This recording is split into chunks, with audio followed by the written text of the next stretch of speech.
तो दोस्तों हो चुका है आगाज यूपी टेट 2026 के एग्ज़ाम का। तो दोस्तों अब एग्ज़ाम के लिए कुछ ही समय बचा है और कितने सारे लोगों का जो भविष्य है इस एग्ज़ाम पर डिपेंड करता है, क्योंकि सुप्रीम कोर्ट से जो आदेश आया कि सबको यूपी टेट क्वालिफाई करना ज़रूरी है, अन्यथा वो भी नौकरी से वंचित हो सकते हैं। साथ ही जो नए अभ्यर्थी हैं जिन्होंने आवेदन किया उनके लिए आगे सुपर टेट के लिए एक बहुत ही बड़ी अपॉर्चुनिटी है इस एग्ज़ाम को लेकर। तो एग्ज़ाम आप लोग देने जा रहे हैं और आप लोगों ने क्या तैयारी की है और एग्ज़ाम हॉल में क्या गलती नहीं करनी है, कंप्लीट आपको इस वीडियो में नॉलेज पूरा एकदम एक एक इंफॉर्मेशन दिया जाएगा, जिससे कि आपको किसी प्रकार के एग्जाम हॉल में दिक्कत नहीं होने वाली है। तो मेरी इस वीडियो को स्किप मत करिएगा, शुरू से लास्ट तक देखिएगा। एक एक बात को मैं समझाने वाला हूं अच्छे से, और साथ ही ये भी बताऊंगा कि आपको अभी आखिरी में क्या पढ़ना रहेगा। देखिए, सबसे पहले तो ज्यादा जो दिक्कत होने वाली है भाषा 1 और भाषा 2 को लेकर। बहुत से अभ्यर्थी परेशान है कि भाषा 1 में कहां से गोला लगाएंगे, भाषा 2 में कहां से लगाएंगे, एग्जाम सेंटर पे क्या क्या लेके जाना है, और सबसे इंपॉर्टेंट क्या है कि आपको एग्जाम हॉल में कब पहुंचना है, माइनस मार्किंग रहेगी कि नहीं रहेगी, किस तरीके से आपको गोला भरना है, सभी कुछ हम इस वीडियो में बात करने वाले हैं। सभी एक बार वीडियो को लाइक जरूर कर दीजिएगा अगर मेरी बात पसंद आई होगी।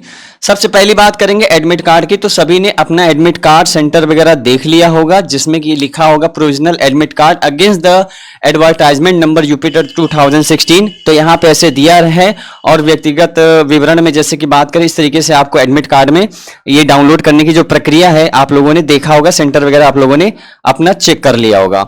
अब बात करते हैं कि सबसे इंपॉर्टेंट बात क्या है कि आपको एक उसमें एक वर्ड लिख के आ रहा है कि यदि आपके प्रवेश पत्र में ई केवाईसी लिखा है तो ई केवाईसी परीक्षा केंद्र पर अपेक्षित लिखा है, तो आपको परीक्षा केंद्र पर सत्यापन के लिए मूल आधार कार्ड प्रस्तुत करना होगा। तो एक चीज ध्यान रखिएगा, आपको मूल आधार कार्ड ले जाना है, वहीं से होगा। इसलिए आप लोग बहुत परेशान मत होइए कि पता नहीं क्या लिख दिया, कोई नई चीज है, ये सारी चीजें थे, ठीक है। तो आपको एडमिट कार्ड में बस अपना क्या ले जाना है, आधार कार्ड ओरिजिनल लेके जाना है, वहीं पे आपका सत्यापन होगा।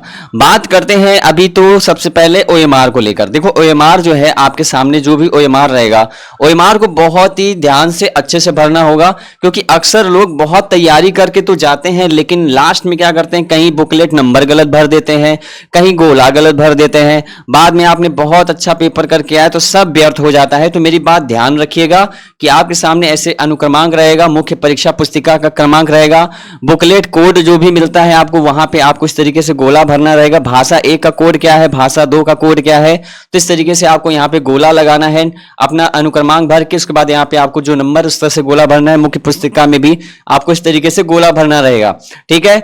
उसके बाद आप लोग को इस तरीके से सेक्शन दिए जाएंगे, 5 सेक्शन रहेंगे। तो आपका जैसे CDP, Hindi, SST, English, math, जो भी है, मतलब जितना आपका सब्जेक्ट होता है, तो आपको इस तरीके से गोला पूरा प्रॉपर भरना है। जिस तरीके से आप इसमें देख रहे हो, गोला ऐसे आधा मत छोड़ देना कि ऐसे बस थोड़ा सा कर दिए हो गया, कॉपी नहीं चेक होगी, ध्यान रखिए। तो ऐसे आपको गोला जो है पूरा भरना है, पूरा 150 क्वेश्चन करना है। ध्यान दीजिएगा, आपको एक भी प्रश्न छोड़ना नहीं है, क्योंकि निगेटिव मार्किंग नहीं है, ठीक है। अभी हम यहाँ आगे बात करेंगे कि आपको लैंग्वेज वाला भाग कैसे करना है। देखिए, अगर यहाँ पे पहले पेपर 1 की बात करेंगे, फिर पेपर 2 की बात करेंगे। जिनका पेपर 1 है वो ध्यान रखिएगा कि जैसे यहाँ 1 से 30 प्रश्न आपका सीडीपी आएगा, तो सीडीपी करके तुरंत आप 30 क्वेश्चन गोला कर लीजिए। 31 से 60 तक भाषा 1 यानी हिंदी रहता है, तो आप 30 क्वेश्चन हिंदी करके उसको तुरंत गोला कर लीजिए। 61 से 90 तक भाषा 2 रहेगा, मान लीजिए जैसे संस्कृत है, कुछ लोग का इंग्लिश होगा, तो आपको 61 से 60 तक जो भी आपका सब्जेक्ट रहेगा उसे आप गोला करेंगे। अब यहीं पे एक बात और बता देते हैं। देखिए, एक चीज ये ध्यान रखिएगा कि यहाँ पे क्या ध्यान रखना है कि जहां पे भाषा 2 वाला बात आएगा, अगर आपका इंग्लिश है तो इंग्लिश आपका उसी बुकलेट में ही आपको इंग्लिश मिलेगा। इंग्लिश के लिए आपको अलग से बुकलेट नहीं आएगी। इंग्लिश के लिए जो बुकलेट रहेगी वो आपकी क्या रहेगी, वही जो पहली वाली बुक है, जो आपको मेन पुस्तिका है, उसी में इंग्लिश रहेगा। लेकिन जो संस्कृत रहेगा, संस्कृत के लिए आपको अलग से मिलेगा। क्या मिलेगा, अलग से पुस्तिका मिलेगी। उसमें आपका जो है 61 नंबर से जहां से शुरू होगा, 61 नंबर से जहां शुरू होगा वहां से आपको गोला भरना रहेगा। ये चीज ध्यान रखिएगा, ठीक है। बाकी अगर जैसे बात करें यहाँ पे गणित के लिए, तो गणित में क्या है, जिनका मैथ रहेगा वो आपका 91 से 120 तक मैथ रहता है। पर्यावरण 121 से 150 तक आपका पर्यावरण रहेगा। तो उसको आप किस तरीके से गोला भरना है। अगर आपने लैंग्वेज 2 में अंग्रेजी या संस्कृत चुनी है तो उसके प्रश्न नंबर 61 से 90 तक रहेंगे और उन्हीं के अनुसार आपको उत्तर पुस्तिका में OMR भरना रहेगा। तो ये बात हुई पेपर 1 की। पेपर 2 वालों के लिए बात कर ले तो इसी तरीके से पेपर 2 का क्रम क्या रहेगा, 1 से 30 तक बाल विकास रहेगा, 31 से 60 तक आपका हिंदी रहेगा। भाषा एक सभी का हिंदी ही रहता है। भाषा 2 की बात करें, यहीं पे आपको ध्यान देना होगा कि 61 से 90 तक भाषा 2 रहता है, जिसमें अंग्रेजी या संस्कृत दोनों में से कोई एक होता है। किसी का कोई आपने चूज किया है तो 61 नंबर से आप गोला स्टार्ट करेंगे, 90 तक लगाएंगे, उसके बाद आपका कंप्लीट हो जाएगा। इसमें भी वही होगा कि संस्कृत के लिए आपको अलग से बुकलेट मिलेगी, लेकिन इंग्लिश आपका मुख्य पुस्तिका में ही 61 नंबर से आपको भरना रहेगा। ठीक है, अगर इंग्लिश है तो। फिर आपका अगर आपका मैथ या साइंस है तो आपको 91 से 150 तक क्वेश्चन आपको भरने रहेंगे। अगर आपका सोशल है तो आपको 91 से 150 तक सोशल वाला भरना रहेगा। इसके लिए आपको अलग से पुस्तिका नहीं मिलेगी, उसी पुस्तिका में ये सारी चीजें ऐड रहती हैं। ठीक है, अगर आपने लैंग्वेज 2 में इंग्लिश या संस्कृत चुनी है तो उसके लिए आपको 61 से 90 तक पढ़ना रहेगा। तो ये बात समझ में आ गई होगी। बात करते हैं इंपॉर्टेंट डॉक्यूमेंट्स क्या लेके जाने हैं आपको एग्जाम हॉल में।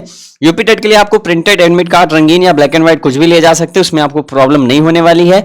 आपको ओरिजिनल आईडी ले जानी है, जैसे Aadhaar card, voter ID, driving licence, PAN card, passport, जो भी आपका है, आपने जो भी लगा। वैसे मेरे हिसाब से आपको जो सबसे बेस्ट है वो आधार कार्ड ही मांगा जाता है, तो आधार कार्ड ही आप लेके जाइए। कोई फोटो कॉपी वगैरह का नहीं है। आप एक फोटो जरूर रखिएगा, फोटो वहां पे जरूर मांगी जा सकती है क्योंकि यूपी टेट है, ये ध्यान रखना होगा। और क्या अन्य चीज ले जानी है, जैसे आपको नीला या काला बॉल पॉइंट पेन लेना है। ठीक है, जेल पेन नहीं होना चाहिए, ये ध्यान रखिएगा। जेल पेन लेके जाएंगे तो वहां पे आपका जो है OMR रीड नहीं करता है, तो बॉल पॉइंट पेन होना चाहिए, ध्यान रखिएगा। एक आता है 10 रुपए का, आप मार्केट में 10 से 15 रुपए की पेन आती है सिर्फ OMR भरने के लिए। उससे OMR तेज भरती है, यानी कि उससे जो है आपको काफी हेल्प मिलेगा, कम टाइम में जल्दी गोला भरता है। तो एक अच्छी पेन लेके जाना आपको 10 से 15 रुपए में। अगर आप एग्जाम कहीं भी जाके पूछ लोगे दुकान पे कि जो मुझे OMR भरने के लिए पेन दे दो, तो आपको अच्छी पेन दे देगा, जिससे आपका गोला बहुत अच्छे से भरेगा। पासपोर्ट साइज फोटो आप लोग को लेके जाना है, आप लेके रखे रहिएगा। और इसके अलावा कुछ मत ले जाना, घड़ी वगैरह लेके नहीं जाना, कैलकुलेटर, फोन वगैरह सारा कुछ जमा हो जाएगा बाहर ही, इसके लिए आप बिल्कुल ध्यान रखिएगा। रिपोर्टिंग टाइम आपको कम से 45 से 60 मिनट पहले आना है, 45 मिनट पहले तो पहुंच ही जाओ, चाहे कुछ भी हो। गेट पर ही आपका admit card, original ID check होता है। सीट रोल नंबर के अनुसार आपको दी जाती है वहां पे। OMR सीट मिलने से सबसे पहले आप रोल नंबर को ध्यान से पढ़िए, जल्दबाजी नहीं करना है। ये आप लोग थोड़ा सा 1-2 क्वेश्चन थोड़ा डिले हो जाए, लेकिन आप रोल नंबर और सारी चीजें अच्छे से भरिएगा।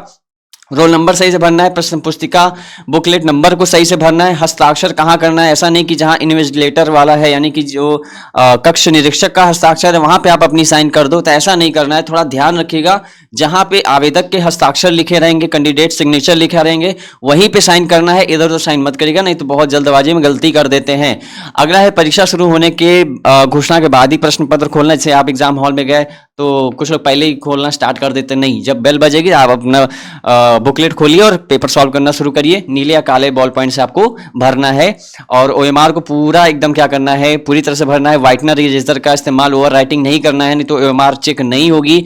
तो और अगर बात करें कुछ इंपॉर्टेंट टिप्स की, तो देखिए जिनका पेपर 2 है या पेपर 1 है सभी के लिए बात करेंगे कि जिनका जो प्रश्न आ रहे हैं तो उनको आप पहले कर डालिए। कठिन समूह जो भी प्रश्न लग रहा है कि इसमें नहीं आ रहा है तो उसमें आप बहुत ज्यादा उलझे मत रहिए, उसको छोड़ दीजिए, क्योंकि आपके प्रश्न जो है 150 मिनट ही है, तो समय बहुत जल्दी निकल जाता है, पता ही नहीं चलेगा। तो आप लोग फास्ट स्पीड में ही फटाफट से आगे बढ़िए, एक ही प्रश्न में बहुत ज्यादा समय मत दीजिएगा, नहीं तो आप फंसे रह जाएंगे।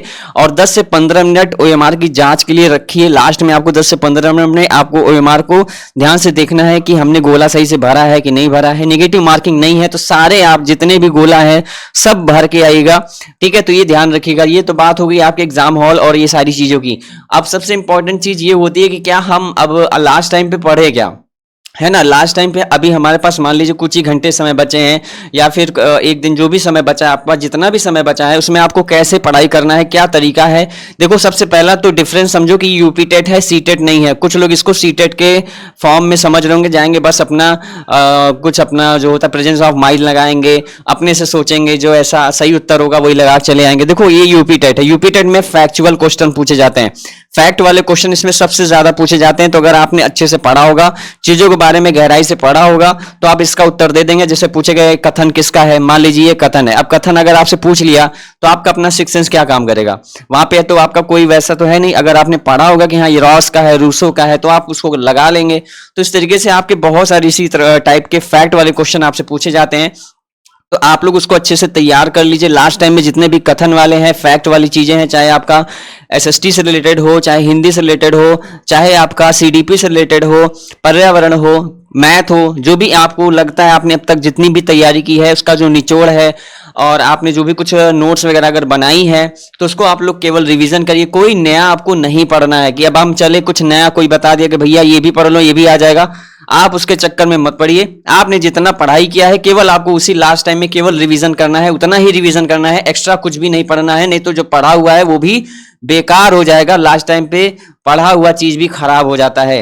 तो मेरी इन बातों को ध्यान रखिएगा, और बाकी सभी को ऑल द बेस्ट। आप सभी लोग अच्छे से एग्जाम दे के आइए, और इसकी जो भी आंसर की होगी सबसे पहले आपको हमारे चैनल पर कराई जाएगी। सभी लोग चैनल को सब्सक्राइब कर लीजिएगा, और जो लोग भी अभी तक मतलब लाइक नहीं किए हैं तो सभी लोग लाइक कर दीजिएगा, और इस पे आपको सारी अपडेट्स मिलती रहेंगी। बाकी अगर आप हमारे पेड क्लासेस से भी जुड़ना चाहते हैं, जैसे सुपर टेट वगैरह की क्लास लेना चाहते हैं, सीटेट की क्लास लेना चाहते हैं, तो 83 82 91 23 62 ये हमारा नंबर है, या फिर हमारे ऐप का नाम है MS SSC नोट्स। इस ऐप पे आपको सीटेट सुपर टेट की जो है सारी क्लासेस मिलती हैं, सब कुछ आप यहाँ पे प्राप्त कर सकते हैं। तो ज्यादा जानकारी के लिए आप व्हाट्सएप पे भी कांटेक्ट कर सकते हैं। PDF नोट्स वगैरह सारा कुछ प्रोवाइड कराया जाता है। टेलीग्राम पे भी ज्वाइन कर सकते हैं, टेलीग्राम पे जाके MSSC नोट सर्च करेंगे तो मिल जाएगा। बस आज के इस वीडियो में इतना ही, बाकी मिलेंगे नेक्स्ट वीडियो में। तब तक के लिए सभी को नमस्कार। कोई समस्या हो तो कमेंट जरूर करिएगा। धन्यवाद, नमस्कार, ऑल द बेस्ट।